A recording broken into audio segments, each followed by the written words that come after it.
Class 8 की आपकी 3 ये बुक्स हैं। इन बुक्स में से कुछ इंपॉर्टेंट चीजें मैं आपको करवाने जा रहा हूँ। आपका फाइनल टर्म का एग्जाम है, ये वीडियो आपके लिए काफी हेल्पफुल होगी, मुझे ऐसा पूरा विश्वास। को स्टार्ट कर लेते हैं, ठीक है। तो देखो, ये जो पहला चैप्टर है आपका भारतीय संविधान। तो आप देखो, मैं बहुत सी चीजें अगर इसमें नहीं दिखाऊंगा तो बोलता रहूंगा, आप वीडियो को 5-6 बार सुनोगे ना, आपको ऐसे याद हो जाएगा। तो जैसे सबसे पहले अगर आपसे क्वेश्चन पूछा जाए कि जो कांग्रेस है उसकी स्थापना कब हुई थी, तो 1885 में। जो कांग्रेस है ना, कांग्रेस, भारतीय राष्ट्रीय कांग्रेस, ये तो मैं बोल रहा हूँ, लेकिन ये मत देखना, मैं जो बता रहा हूँ वो सुनो ध्यान से। तो 1885 में बनी थी और A.O. ह्यूम ने इसकी स्थापना करी थी। और अगर मैं बात करूं संविधान की, तो आपको ये पता होना चाहिए कि 1934 में भारतीय राष्ट्रीय कांग्रेस ने संविधान सभा के गठन की मांग को पहली बार अपनी अधिकृत नीति में शामिल किया था। पहली बार जो शामिल किया ना, कांग्रेस पार्टी बनी थी, उसने 1934 में शामिल किया था। और दिसंबर 1946 को संविधान सभा का गठन हुआ था। अगर आपसे पूछ ले संविधान सभा का गठन कब हुआ, तो आप बताओगे दिसंबर 1946 को हुआ, ठीक है। और हमारा संविधान जो है ना, उसे जब बन रहा था ना वो, तो 2 वर्ष 11 महीने 18 दिन लगे, लगभग 3 साल लगे, ठीक है। और जब ये प्रारूप बनाया जा रहा था ना, तो प्रारूप समिति के अध्यक्ष पता कौन थे? डॉक्टर भीमराव अम्बेडकर। देखो, ड्राफ्टिंग कमेटी के जो हेड थे ना, वो डॉक्टर भीमराव अम्बेडकर थे। और जो मीटिंग चल रही थी ना, वो दिसंबर 1946 से लेकर नवंबर 1949 तक चली, ठीक है। हमारा संविधान जो बनकर पता कब तैयार हुआ था? 26 नवंबर 1949 को बनकर तैयार हो गया था। अलग अलग क्वेश्चन है, ध्यान सुनना। हमारा जो संविधान है वो 26 नवंबर 1949 को बनकर तैयार हो गया था, और जो लागू हुआ था ना, वो 26 जनवरी 1950 को लागू हुआ। बनकर नवंबर में तैयार हो गया था, ठीक है, लेकिन जो लागू हुआ था वो 26 जनवरी 1950 को लागू हुआ, ठीक है। तो मैं मेन आपको सारा बता रहा हूँ, आप ध्यान सुनिएगा। और नेपाल के अंदर भी देखो लोकतंत्र के लिए आवाज उठी थी, और नेपाल में फिर लोकतंत्र आकर रहा, तो 2006 में आखिरकार राज्य की सत्ता खत्म हो गई और नेपाल में लोकतंत्र 2006 में, ठीक है, स्टार्ट होता गया। तो 2015 में उन्होंने नया संविधान बना लिया। तो अगर पूछेगा ना संविधान नेपाल में कब बना, तो 2015 में बना। इंग्लिश मीडियम भी आप सुन लीजिए, ठीक है, क्योंकि ये एमसीक्यू टाइप के क्वेश्चन अगर आते हैं तो आप बता पाओगे, ठीक है। और संविधान के अंदर बहुत से प्रावधान किए गए हैं। संविधान के कार्य अगर आपसे पूछेगा कि संविधान किसे कहते हैं, तो आप ये बता दो कि संविधान एक लिखित दस्तावेज होता है जिसमें किसी देश को कैसे चलाना है उसकी वो व्याख्या करता है। अगर संविधान के कार्य पूछेगा तो आप बता देना कि संविधान के द्वारा ये बता दिया जाता है कि उस देश की जो सरकार है, ठीक है, वो किस प्रकार की होगी, वहां पे संघवाद कैसा होगा, वहां पे शक्तियों का बंटवारा कैसे होगा, वहां पे संसदीय समिति कैसे होगी, ये सारा का सारा आप बता देना। और हमारे देश की संविधान की विशेषता क्या है? अगर भारत के संविधान की विशेषता पूछेगा, तो उसकी पहली विशेषता यह है कि हमारे संविधान की, अगर भारत के संविधान की, पहला है फेडरलिज्म। अगर वो पूछेगा ना भारत के संविधान की विशेषता क्या है, तो आप बताओगे संघवाद। क्या है? फेडरलिज्म। मतलब जब किसी देश के अंदर 2 या 2 से अधिक स्तर पर सरकारें होती है ना, उसे संघवाद कहते हैं। आप बताओ, क्या भारत में 2 या 2 से अधिक स्तर पर सरकारें हैं? भारत में केंद्र सरकार है जो पूरे देश को चलाती है, मोदी की सरकार है इस समय। और जो राज्य की सरकार है, जैसे केजरीवाल की सरकार है, तो वो जो राज्य को चले, तो दिल्ली राज्य में केंद्र शासित प्रदेश है। तो संघवाद उसे कहते हैं जहां पर 2 या 2 से अधिक स्तर पर सरकारें होती है, एक जो पूरे देश को चलाती है, जो राज्य या केंद्र शासित प्रदेश को चलाती है। तो भारत में संघवाद होगा। दूसरे, भारत के संविधान की विशेषता है कि भारत में संसदीय प्रणाली है। ये देखो कितने लोग आराम से वेट कर रहे हैं वोट डालने के लिए, कर रहे हैं ना वेट। ये हमारे संविधान की ताकत है कि संविधान ने संसदीय प्रणाली को अपनाया कि वोट डालने पर ही लोग अपने वोट का इस्तेमाल करके अपने व्यक्ति को जिसको जिताना चाहते हैं जिता सकते हैं। अगर आपसे पूछेगा सार्वभौमिक वयस्क मताधिकार किसे कहते हैं, अगर आपसे पूछेगा ना अडल्ट फ्रेंचाइज किसे कहते हैं, तो आप बोलोगे 18 साल से अधिक उम्र का व्यक्ति, चाहे वो किसी धर्म जाति भाषा का क्यों ना हो, उसे जो वोट डालने का अधिकार होता है उसे सार्वभौमिक मताधिकार कहते हैं या वयस्क मताधिकार कहते हैं। इसे इंग्लिश में बोलते हैं अडल्ट फ्रेंचाइज। क्या बोलते हैं? Adult franchise. बच्चों कभी कभी ना आपसे पूछ लेगा माइनॉरिटी किसे कहते हैं। माइनॉरिटी मतलब अल्पसंख्यक। जो किसी देश में संख्या में कम होते हैं ना, उसे अल्पसंख्यक कहते हैं। जैसे भारत के अंदर सिख, जैन धर्म के, बौद्ध धर्म के कम है ना अगर संख्या में, तो हम इन्हें माइनॉरिटी में कहेंगे, ठीक है, ठीक है। अब अगर आपसे पूछे संप्रभु किसे कहते हैं, पता संप्रभु किसे कहते हैं? सॉवरेनिटी। बताओ किसे कहते हैं? सॉवरेनिटी का मतलब होता है कि उस देश पर हमारा खुद का कंट्रोल है, मतलब वो देश आजाद है, मतलब उस देश पर उसका खुद का कंट्रोल है। क्या हमारे देश पर किसी और देश का राज है? नहीं ना। तो हमारा देश संप्रभु है। क्या है? संप्रभु, मतलब हमारे देश पे हमारा राज, ठीक है। और हमारे संविधान की क्या विशेषता है, भारत के संविधान की क्या विशेषता है? तो मौलिक अधिकार। देखो, अगर आपसे 5 नंबर का क्वेश्चन पूछेगा ना कि भारत के संविधान की क्या विशेषता है, तो आप पहले संघवाद बता देना, इसकी 2 बातें बता देना, फिर आप संसदीय प्रणाली बता देना, बोलना चुनाव होते हैं और चुनाव में जो पार्टी जीतेगी वो सरकार में आएगी, सत्ता में आएगी और देश के लिए काम करेगी। फिर तीसरा शक्तियों का बंटवारा बता देना। पता शक्तियों का बंटवारा, सरकार के 3 अंग होते हैं, विधायिका, कार्यपालिका, न्यायपालिका। जो हमारी गवर्नमेंट है ना, उसके 3 पार्ट होते हैं, लेजिस्लेटिव, एग्जीक्यूटिव और जुडिशरी। तो तीनों आपको पता होना चाहिए, विधायिका, कार्यपालिका और न्यायपालिका। ठीक है। और अगर आपसे पूछेगा मौलिक अधिकार, फंडामेंटल राइट्स, देखो ये 5 नंबर का क्वेश्चन आता है ये वाला कि हमारे संविधान की विशेषता क्या। तो पहला ये बताओगे हेडिंग, फिर थोड़ा सा लिख देना इसके बारे में जो मैंने बताया। संसदीय प्रणाली आएगा तो थोड़ा सा उसके बारे में लिख देना। ठीक है, ये बता दी मैंने। और इसमें वोट डालने का अधिकार लिख देना। और शक्ति का बंटवारा आपको मैंने बता दिया कि सरकार के 3 अंग होते हैं, विधायिका, कार्यपालिका, न्यायपालिका। ये इसलिए इस सबके अलग अलग काम दे दिए जाए। जैसे अगर पूछेगा कि न्यायपालिका क्या करती है, कानून की रक्षा करती है। विधायिका क्या करती है, विधायिका क्या करती है, कानून क्या करती है, लागू करती है। और कार्यपालिका क्या करती है, कानून बनाती है। विधायिका में हमारे निर्वाचित प्रतिनिधि होते हैं, ठीक है ना, ये देखो, विधायिका में चुने हुए लोग होते हैं। कार्यपालिका ऐसे लोगों का समूह होता है जो कानून को लागू करती है। ये याद रखना, एग्जाम में क्वेश्चन आएगा कि कानून को लागू कौन करता है, तो कार्यपालिका करती है। और विधायिका क्या करती है, विधायक मतलब कानून बनाती है। ठीक है। और न्यायपालिका कानून की रक्षा करती है। ये बहुत डीपली पूछा जाता है, बच्चे बता ही नहीं पाते, ऊपर ऊपर का पढ़ लेते हैं, फिर फायदा क्या पढ़ने का। समझा रही है, मैं डांट नहीं रहा, मैं तो समझा रहा हूँ, बता रहा हूँ। अब आ जाओ मौलिक अधिकार, फंडामेंटल राइट। देखो एग्जाम में इतना आसान पूछा गया है कि फंडामेंटल राइट कितने हैं, आप बताओ। 6 हैं। मौलिक अधिकार चेंज नहीं होते, वो 6 है तो 6 ही है। और कौन कौन से ये 6? अब वो डायरेक्ट नहीं पूछेगा, उसे पता बच्चे बड़े इंटेलिजेंट हो गए। वो ये पूछेगा कि एक बच्चे है जो 14 साल तक उम्र का, उससे काम करवाया जा रहा है फैक्ट्री में, तो बताओ कौन सा अधिकार छीन रहे हैं उससे। तो आप ये बताओगे शोषण की विरुद्ध अधिकार, जो एक्सप्लोटेशन वाला राइट है ना, वो वाला, वो उससे एक्सप्लोटेशन किया जा रहा है, तो उससे उसकी रेमेडी, उससे बचाव का पूरा अधिकार है। देखो पहला समानता का अधिकार, ये 6 मौलिक अधिकार है। अगर वो 5 नंबर का पूछना चाहे तो पूछ सकता है कि 6 मौलिक अधिकार कौन से हैं, तो आप ये बता दोगे सारे। ठीक है, वैसे कोई 5 ही पूछेगा। आप सुनो, समानता का अधिकार पता है क्या है? आप किसी भी होटल में, किसी भी सार्वजनिक जगह पर जा सकते हो, पार्क में जा सकते हो जो पब्लिक है। प्राइवेट की बात नहीं कर रहा, किसी घर में खड़े चले जाओगे। ठीक है। समानता का मतलब होता है कानून सबके लिए बराबर है। ठीक है। कोई भी मतलब होटल में, दुकान में जा सकता है। अब एग्जाम में क्वेश्चन है कि बच्चे को होटल में या दुकान में, क्योंकि वो भिखारी है, उसको दुकान में, होटल में घुसने नहीं दे रहे, वो पैसे भी देने के लिए तैयार है, खरीदने के लिए भी तैयार है, फिर भी उसको मना कर दिया, तो उसको कौन सा अधिकार छीना? समानता का अधिकार। ऐसे क्वेश्चन आएंगे। दूसरा है स्वतंत्रता का अधिकार। स्वतंत्रता मतलब होता है कि हर व्यक्ति को भाषण देने की आजादी, किसी भी जगह मकान खरीदने की आजादी है। ठीक है। दिल्ली में, बिहार में, मुंबई में, कहीं भी तुम्हें मकान खरीदने, कोई भी व्यापार खोलना, जैसे इसने बोला मैं रेडी लगाऊंगा, तो आप रेडी लगा सकते हो, आपको स्वतंत्रता का अधिकार है। लेकिन ये नहीं है कि आप रेडी लगा लोगे तो दूसरे का अधिकार छीन लोगे। आपको सरकार के द्वारा नियम को पालन करना पड़ेगा। सरकार ने बोला आप रेडी लगाओ, लेकिन लाइसेंस लो या परमिट लो या घूमती फिरती रेडी लगाओ, लेकिन उस जगह पर नहीं लगा सकते, ले जा सकते जहां पर सरकार ने पहले से मना कर रखा। तो शोषण के विरुद्ध अधिकार मतलब, इसमें 2 बातें याद रखो शोषण के विरुद्ध अधिकार में। 14 साल से कम उम्र के बच्चे से आप काम नहीं करा सकते और इंसान को बेच नहीं सकते। पहले मतलब अभी भी लोग क्या करते हैं, इंसानों को बेचते हैं चुपके से, जो कि गलत है। ये अलाउड नहीं है। 14 साल से कम उम्र के बच्चे से काम नहीं करा सकते, इंसान को बेच नहीं सकते और फ्री में काम नहीं करा सकते। अब ये मत कहना मम्मी पापा उनसे काम कराते हैं, वो तो सेवा कर रहे हो आप, वो इसमें नहीं आएगा। समझा? आपका अधिकार छीनने की बात हो रही है। जैसे फैक्ट्री में काम कराया जा रहा है, आपको, आपकी जान जा सकती है, ऐसे जो जोखिम भरे काम होते हैं बिल्कुल अलाउड नहीं है। ठीक है। धार्मिक स्वतंत्रता का मतलब होता है आप किसी भी धर्म को अपना सकते हैं। और संस्कृति का और शैक्षणिक का मतलब है आप अपने लिए, जैसे आप अल्पसंख्यक को बताया था मैंने अभी, अल्पसंख्यक किसे कहते हैं? जो किसी देश की संख्या में कम होते हैं, जैसे सिख हो गए, जैन धर्म के हो गए, बौद्ध धर्म के बताया था ना भी मैंने, मुस्लिम हो गए।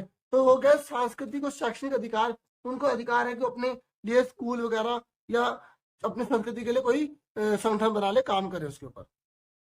और ये सबसे इम्पोर्टेंट है। अंबेडकर जी ने बोला आत्मा है मौलिक अधिकार, ये आत्मा मानी जाती है। पता है क्यों? संवैधानिक उपचार का अधिकार। अगर आपको इन 5 में से कोई अधिकार नहीं मिल रहा तो आप इस अधिकार के अंतर्गत कोर्ट में जा सकते हो, न्यायालय में जा सकते हो। समझ में आ गया? अब आ जाओ धर्मनिरपेक्षता। अगर पूछेगा सेकुलरिज्म क्या है, सेकुलरिज्म पता क्या होता है? भारत जो है ना, उसका कोई धर्म नहीं होगा, भारत किसी भी धर्म को बढ़ावा नहीं देगा। ठीक है। तो ये सेकुलरिज्म मतलब जहां सभी धर्मों को मानने का अधिकार है, आप किसी भी धर्म को अपना सकते हो, मान सकते हो। ठीक है। धर्मनिरपेक्ष राज्य का मतलब होता है कि राज्य ना किसी एक धर्म के लिए सारे काम नहीं कर रहे। सुन लो मेरी बात, ये है धर्म निरपेक्षता का अधिकार। ठीक है, ये कार्य देखो, पता है बच्चे ना मौलिक अधिकार तो पढ़ लेते हैं, जब हमारे कुछ अधिकार है तो हमारे कुछ कर्तव्य भी तो है। ठीक है, समझो। जैसे आपने बोला कि आप किसी का काम कर रहे हो, आपने कहा मुझे सैलरी मिलनी चाहिए, चलो मिलेगी, लेकिन आपका कर्तव्य भी तो, काम भी तो करोगे तभी तो मिलेगी। ऐसे ही हमारे अधिकार है तो मौलिक कर्तव्य भी होते हैं, फंडामेंटल हमारी ड्यूटीज भी होती हैं। आपको पता होनी चाहिए हमारी फंडामेंटल ड्यूटीज कौन सी है, बताओगे हमारे मौलिक कर्तव्य कौन से हैं? जैसे हमें जो है देश की रक्षा के लिए काम करना चाहिए, हमें राष्ट्रीय ध्वज राष्ट्रीय गान का सम्मान करना चाहिए, हमें पर्यावरण प्रदूषण वगैरह नहीं फैलाना चाहिए। ठीक है, और जो माता पिता है उनको अपने बच्चे को स्कूल जरूर भेजना चाहिए। ये मौलिक कर्तव्यों में आते हैं, ऐसे बहुत सारे होते हैं, थोड़े से बताया मैंने। तो बच्चे मैंने आपको चैप्टर की समरी बता दी। अब देखो, अगर आपसे पूछेगा निरंकुशता क्या है, ठीक है, इसका मतलब होता है किसी पर अंकुश ना होना, मतलब कोई व्यक्ति अपनी मनमर्जी से कुछ भी करे तो गलत है ना, हर व्यक्ति को उसका अधिकार मिलना चाहिए ना, हाँ या ना, कोई किसी पर अत्याचार ना करे, इस बात की व्यवस्था होनी चाहिए। तो बच्चों मैंने आपको जो समरी में एक चैप्टर बता दिया। अब चैप्टर नंबर 3 पर आ जाओ, 30 पे। देखो, अब इसमें ना संसद है, ठीक है, तो आपको 1909 में बने गवर्नमेंट ऑफ इंडिया एक्ट, अगर पूछेगा गवर्नमेंट ऑफ इंडिया एक्ट कब बना था, 1909 में बना था। भारतीय राष्ट्रीय कांग्रेस कब बनी थी, 1885 में बनी थी। किसने बनाई थी, ए.ओ. ह्यूम ने बनाई थी। हमारा देश आजाद कब हुआ था, 15 अगस्त 1947 को आजाद हुआ था। अब ये भी कभी कभी क्वेश्चन आता है, आजाद कब हुआ था, बच्चों को सबको पता ही होना चाहिए कि हमारा देश 15 अगस्त 1947 को अंग्रेजों से आजाद हुआ था। ठीक है, समझे मेरी बात। तो संसद क्या है, संसद एक ना ऐसा स्वरूप है या ऐसा संगठन है, ऐसी संस्था है जहां पर कानून बनाए जाते, जहां पर हमारे द्वारा चुने हुए लोग वहां पर इकट्ठे होकर नीतियां बनाते हैं, कार्य करते हैं, भविष्य के लिए योजनाएं बनाते हैं। ठीक है, अगर आपसे पूछे ना संसद के कार्य क्या है, तो आप देखो, मैं बिल्कुल डीपली नहीं, बिल्कुल ऊपर ऊपर से बता रहा हूँ, जिन्होंने डीपली पढ़ा वेरी गुड। ठीक है, तो अगर आप सिंपल सिंपल जाते बोलो संसद के कार्य अगर आ जाए, तो बोलो संसद जो है एक ऐसा मंच होता है जहां पर जनता द्वारा चुने हुए लोग जनता के लिए अनेक प्रकार के कानून बनाते हैं, अनेक प्रकार की नीतियां बनाते हैं, भविष्य के लिए योजना बनाते हैं, जहां पर बहस होती है। क्या होती है, बहस होती है, ताकि अच्छे से अच्छा निर्णय लिया जा सके। ठीक है, समझो। और वहां पर देखो, एक बात सुन लो, ये देखो एग्जाम में ये आपके पैसेज में आएगा ऐसा क्वेश्चन, ये तो बहुत बड़ा है ना, ऐसा क्वेश्चन पैसेज में जरूर आएगा, आप ध्यान से समझ लो। पता कैसे बोलेगा, ये दे रखा, आप बताओ इस किसकी सरकार बनेगी या किसकी सरकार बनी है। तो देखो, भारत में कितनी लोकसभा की निर्वाचित सीटें कितनी है, देखो संसद के 2 सदन होते हैं, संसद के 2 सदन होते हैं, एक होता है लोकसभा और दूसरा होता है राज्यसभा। ठीक है, लोकसभा और राज्यसभा। तो लोकसभा में जिस पार्टी को आधे से ज्यादा सीटें मिलती हैं उसकी सरकार बनती है। पता है भारत में किसकी सरकार बनेगी, जिसको आधे से ज्यादा सीटें मिलेंगी। बताओ कितनी सीटें मिलेंगी जब सरकार बनेगी। भारत में निर्वाचित सीटें कितनी होती है, 543 निर्वाचित लोकसभा में, मतलब जो जनता चुनती है, तो उसका आधा करो, 2 दूनी 4, 2 सत्ते 14, 2 एकम 2, 2 पंजे 10, यानी कि 271.5, यानी कि जिसके पास 272 सीटें होंगी उसकी सरकार बनेगी। एक बात याद रख लो, मैं निर्वाचित बोल रहा हूँ, जनता जो है ना लोकसभा में, अब चुनाव होने वाले बच्चों, 543 सीटें पर जो है चुनाव होंगे, और 2 सदस्य राष्ट्रपति चुनता है लोकसभा के अंदर। लोकसभा में 2 सीटें राष्ट्रपति चुनता है, जो एंग्लो इंडियन होते हैं, तो लोकसभा में कितनी सीटें हो गई, 545। अगर निर्वाचित बोलेगा तो 543 है, 2 जोड़ दोगे तो 545 हो गए। और अगर एग्जाम में क्वेश्चन आए कि भारत में सरकार बनाने के लिए कितनी सीटें चाहिए, तो आप बताओगे भारत में सरकार बनाने के लिए 272 सीट जिस पार्टी के पास होगी वो सरकार बना पाएगा। अब यहाँ पर देखो, क्या सरकार बन पाएगी, बोलोगे बीजेपी की आराम से बन जाएगी, क्योंकि बीजेपी को अकेले 303 सीटें मिल गई, क्योंकि जीतने के लिए कितनी चाहिए होती है, 272 चाहिए होती है, और यहाँ पर इसको मिल गई 303, इसलिए सरकार बना लेगी, मेजोरिटी की सरकार बना लेगी। क्या बना लेगी, मेजोरिटी की। देखो, अगर कोई पूछेगा मेजोरिटी की सरकार किसे कहते हैं, मतलब बहुमत की सरकार किसे कहते हैं, बोलोगे जब किसी को आधे से ज्यादा सीट मिल जाती है, जब किसी को आधे से ज्यादा सीट मिल जाती है तो उसको बोलते हैं मेजोरिटी की सरकार। क्या बोलते हैं, मेजोरिटी की सरकार, क्या बोलते हैं, बहुमत की सरकार। समझ में आ गई। अगर एग्जाम में मैं एग्जाम्पल देता हूँ क्योंकि एग्जाम में आ सकता है। मान लो एक पार्टी को 10 सीट मिली है, एक पार्टी को 8 सीट मिली है, ठीक है, और एक पार्टी को 9 सीट मिली है। पता किसकी यहाँ पर जो है सरकार बनेगी। चेक करो टोटल सीटें कितनी है, टोटल गिनो कितनी है, 9 8 17 और 10 27, ठीक है। 27 को आधा कर दो, क्योंकि जितनी सीट होती है इसका आधा करते हैं, तो 1 कम 2 और यहाँ पे 2 3 6 2 5 10 13.5 तो 14। जिसको 14 सीट मिलेंगी उसकी सरकार बनेगी। बताओ इनमें से ये ए पार्टी है, बी पार्टी है, सी पार्टी है, इनमें से किसकी सरकार बनेगी? किसी की भी नहीं बनेगी। क्यों? क्योंकि किसी को 14 सीट मिली नहीं, क्योंकि जितनी सीट अच्छी होती है ज्यादा करनी होती है, तो किसी की सरकार बनेगी नहीं ना। तो फिर क्या करें, छोड़ दें, दोबारा चुनाव कराएं, करोड़ों रुपए बर्बाद हो जाएगा। इसलिए सरकार क्या करते हैं, 2 पार्टी मिलकर आपस में सरकार बना लेते हैं, इसे बोलते हैं गठबंधन की सरकार, ठीक है। ठीक है, अलायंस कर लेते हैं। क्या कर लेते हैं? अलायंस, गठबंधन कर लेते हैं। तो देखो अगर ए और बी में बनती हो तो ये पार्टी बना लेंगे, बी और सी में बनेंगे तो ये पार्टी बना लेंगे, ए और सी में तो ये। पर इस वाले केस में ऐसा नहीं हुआ भारत में। मोदी के पास अकेली 272 से ज्यादा सीटें आ गई, इसलिए मोदी ने सरकार बना ली, उसे किसी गठबंधन की जरूरत नहीं पड़ी। लेकिन मोदी ने अपना गठबंधन फिर भी बना रखा है कि कल को अगर भविष्य में कम सीटें हो जाए तो जो उसके पार्टी जो गठबंधन में है उसकी ज्यादा मिल गई तो जोड़ के दोबारा तो हो जाएगी। इसलिए मोदी के गठबंधन को बोलते हैं एनडीए, ठीक है। तो समझ में आ गया। और आपने अब न्यूज में भी देख रहे होगे कि जो नया जो है जो विपक्ष में, अच्छा विपक्ष किसे कहते हैं? जो पार्टी सत्ता में नहीं आती उसे विपक्षी पार्टी कहते हैं, ठीक है। ये लिखा, देखो ये लिखा, एग्जाम में बच्चे पढ़ते नहीं चैप्टर, ये लिखा 272। अगर किसी पार्टी को 272 से कम सीटें मिलेंगी तो सरकार तो फिर भी बनानी पड़ेगी, तो वो सरकार क्या कहलाएगी? गठबंधन की सरकार। क्या कहलाएगी? गठबंधन की सरकार।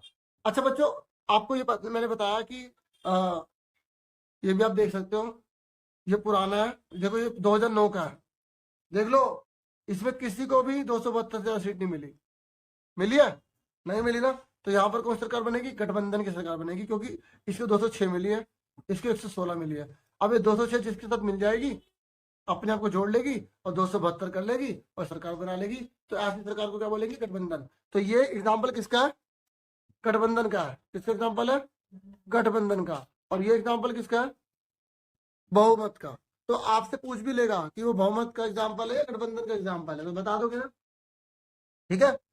अब आगे सुनो, मैं आपको बता रहा था कि लोकसभा और राज्यसभा 2 चीजें होती है। लोकसभा और राज्यसभा 2 चीजें होती हैं, लोकसभा और राज्यसभा होती है। तो बच्चों अगर दोनों में अंतर आ गया तो आप क्या बताओगे? देखो लोकसभा जनता द्वारा चुने हुए होते हैं, जबकि राज्यसभा जनता द्वारा चुने हुए नहीं होते। जनता ने जिसको चुना वो चुनते हैं राज्यसभा को, ठीक है। लोकसभा में 543 जनता द्वारा चुने हुए लोग होते हैं, जबकि इस राज्यसभा में जो जनता द्वारा चुने नहीं होते, लेकिन टोटल 250 होते हैं। इसमें टोटल लिख दो, मतलब लोकसभा में टोटल होते हैं 545। तो डियर अगर एग्जाम में आए लोकसभा और राज्यसभा में क्या अंतर है तो आप बताना। लोकसभा में 545 सीटें होती हैं, राज्यसभा में 250 होती है। लोकसभा निम्न लोअर हाउस होता है, निम्न सदन होता है, और राज्यसभा जो होता है वो उच्च सदन होता है। ये याद रखना कि ये लोअर हाउस होता है या अपर हाउस होता है। पता है लोअर क्यों है? क्योंकि जनता से जुड़ा हुआ है ना, और जनता सबसे पावरफुल होता है लोकसभा, राज्यसभा इतना पावरफुल नहीं होता है। लोकसभा में ना धन का बिल और बिना धन का बिल दोनों पास होते हैं। तो यार ना लोकसभा में धन विधेयक पास होता है, धन विधेयक, और जबकि राज्यसभा में धन विधेयक पास नहीं होता। इसमें साधारण विधेयक पास होता है। इसमें धन विधेयक और साधारण विधेयक दोनों पास होते हैं, साधारण विधेयक दोनों पास होते हैं, ठीक है। राइटिंग समझ में नहीं आ रही तो मैं समझा रहा हूँ, मैंने पहले बोलता समझाने के लिए वीडियो बना आपके लिए, ठीक है। उसके बाद लोकसभा के अंदर या संसद के अंदर जैसे पूछेगा लोकसभा के क्या कार्य होते हैं, राज्यसभा के क्या कार्य होते हैं, तो बता देना।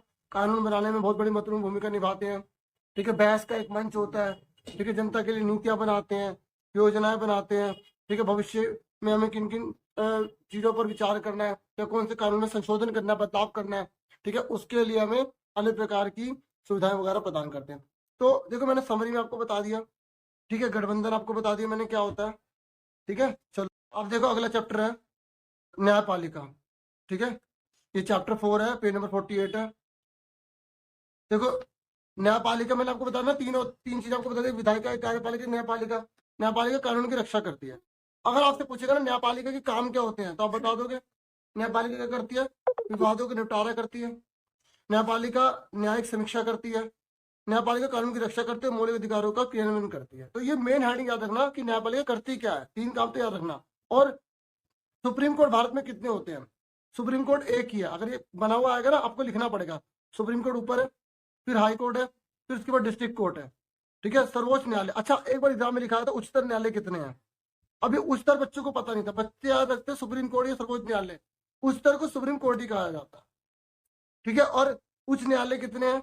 हाई कोर्ट भारत में इस समय 25 है, और जिला अदालत तो बहुत सारी है, ठीक है। ये पूछ लेगा आपसे हाई कोर्ट कितने हैं, तो 25 है, ठीक है।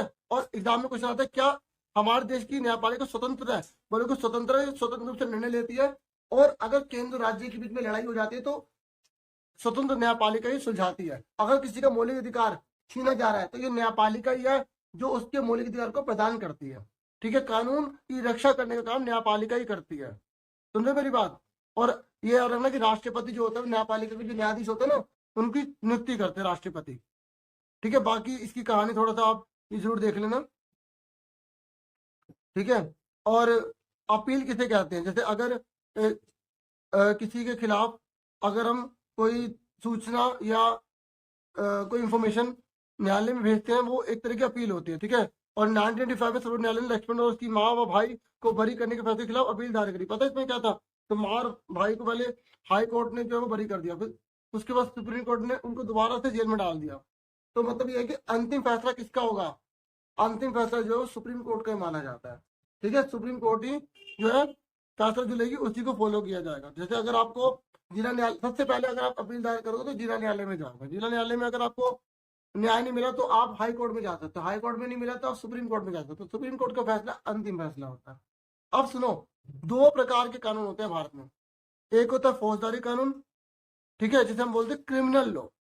मतलब इसमें एफआईआर होगी, आपको जेल में डाल दिया जाएगा, फिर न्याय के लिए ना आपको जज वहां पे कोर्ट में लेकर जाएंगे। जबकि दीवानी कानून में आपको सीधा जेल में नहीं डाला जाएगा, ठीक है। आपको पता होना चाहिए कि फौजदारी कानून कब किसी के ऊपर लगेगा? अगर कोई दहेज के लिए प्रताड़ित कर रहा है, औरत को तंग कर रहा है, उसकी हत्या कर रहा है, ठीक है, चोरी कर रहा है, इस तरीके से, और तो इसमें एफआईआर होती है। और दीवानी कानून में क्या होता है? दीवानी कानून में तलाक, किराया या चीजों की खरीदारी या बिक्री, जमीन की बिक्री, इस तरीके के किसी को जमीन हड़प लेता है तो इसमें दीवानी कानून लगता है। जैसे हम मर्डर वगैरह कर देते तो उसमें लगेगा क्रिमिनल लॉ, ठीक है। और अगर कोई किराया, चीजों की खरीदारी वगैरह कर रहे हैं, ठीक है, तो उसमें कौन सा लगेगा? दीवानी कानून लगेगा। ये आपको याद रखना है, क्योंकि दोनों में डिफरेंस एक आती आता है, नहीं तो एग्जाम्पल देगा, आपको पूछेगा कि देखो इस पे कौन सा कानून लगेगा, दीवानी लगेगा या फौजदारी लगेगा, ठीक है। अच्छा, एक सबसे बड़ा क्वेश्चन इसमें है जो आता है PIL। पता है क्या होता है PIL?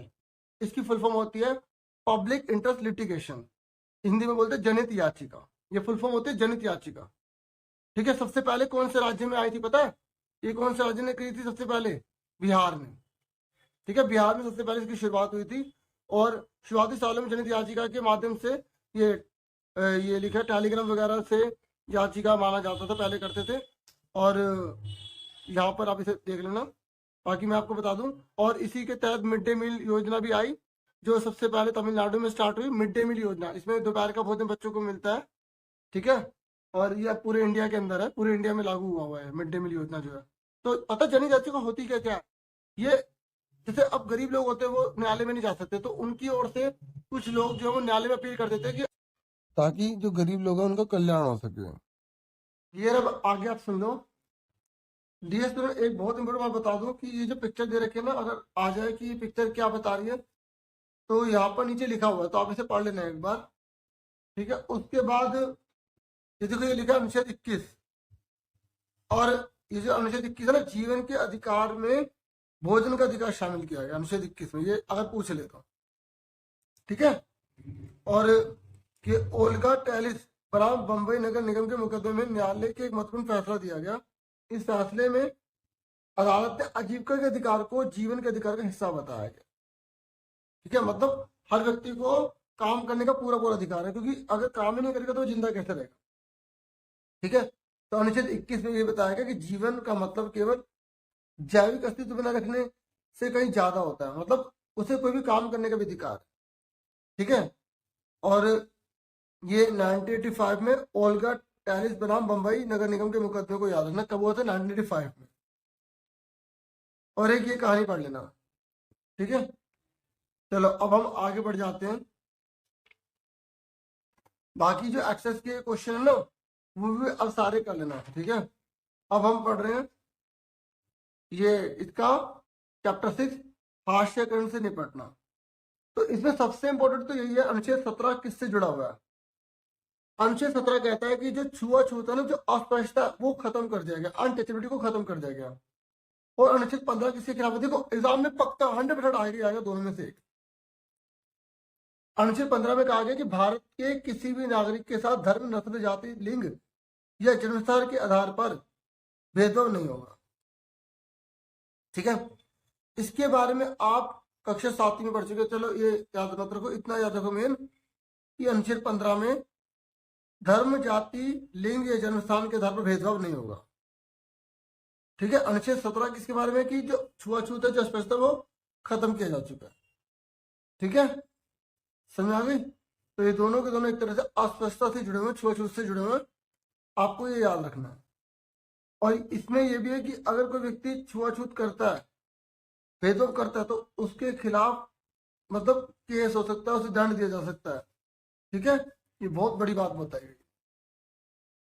अच्छा बच्चों, अगर आपसे पूछेगा हाशिए का क्या मतलब है, तो आप बोलना धकेलना, मतलब उसे किनारे पर धकेल देना, मतलब उसको सुविधाएं, अन्य प्रकार के जो संसाधन है वो उसे ना मिलना। ठीक है, ये आपको याद रखना है। ठीक है, अब मैं थोड़ा इसमें मेन बता रहा हूँ। बाकी सामाजिक न्याय सबको मिलना चाहिए, मतलब कहने गए कि समाज के जितने भी लोग हैं उन सबको समाज की तरफ जो सुविधाएं मिलती हैं, या जो देश के कानून की तरफ जो सुविधाएं मिलती है, वो उसको मिलनी चाहिए। ठीक है, ये बता रखा। अब इसमें दलित के लिए कहा जाता है, दलित का मतलब है दबा कुचला। ठीक है, तो ये समाज के साथ जुड़कर रहे, इनके साथ अच्छा न्याय ना हो, तो इस प्रकार की व्यवस्था की जानी चाहिए। और SC ST 1989 में जो है अधिनियम पास किया गया, एग्जाम में पूछ लेगा, अनुसूचित जाति एवं अनुसूचित जनजाति अत्याचार निवारण अधिनियम 1989 में बना है।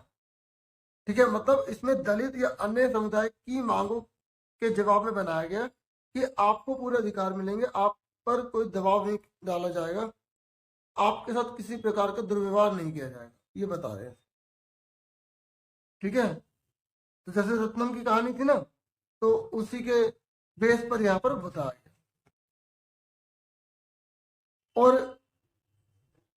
और अगर हम देखें तो अनुसूचित जाति या अनुसूचित जनजाति के किसी व्यक्ति को कोई अखाद्य अथवा गंदा पदार्थ पीने या खाने के लिए विवश नहीं कर सकता।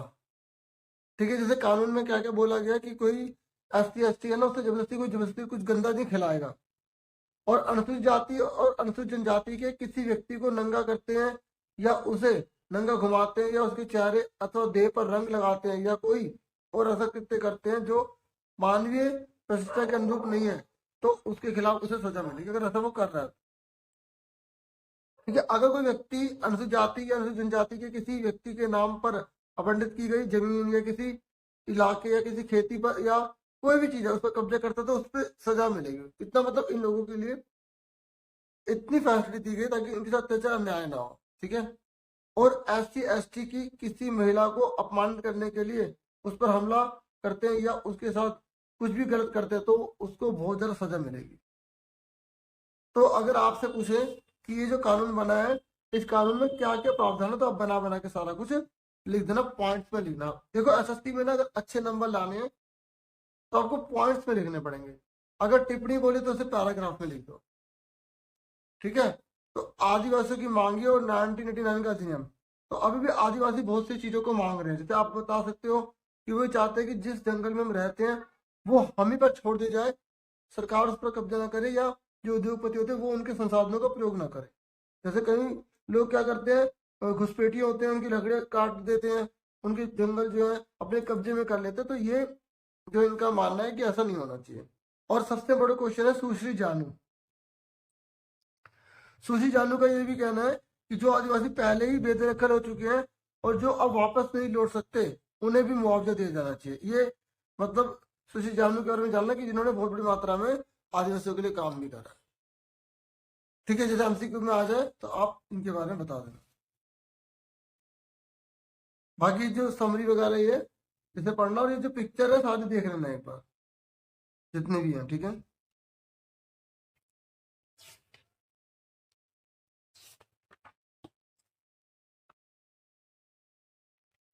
अभी फिलहाल इस वीडियो में इतने, मैंने अभी आपको ये वाली बुक करवा दी है। अब नेक्स्ट वीडियो में मैं आपको जो ये इसकी प्रोवाइड कर दूंगा। ठीक है, तो आप पुरानी वीडियो जितनी भी सब देख लेना। Thank you for watching and take care student.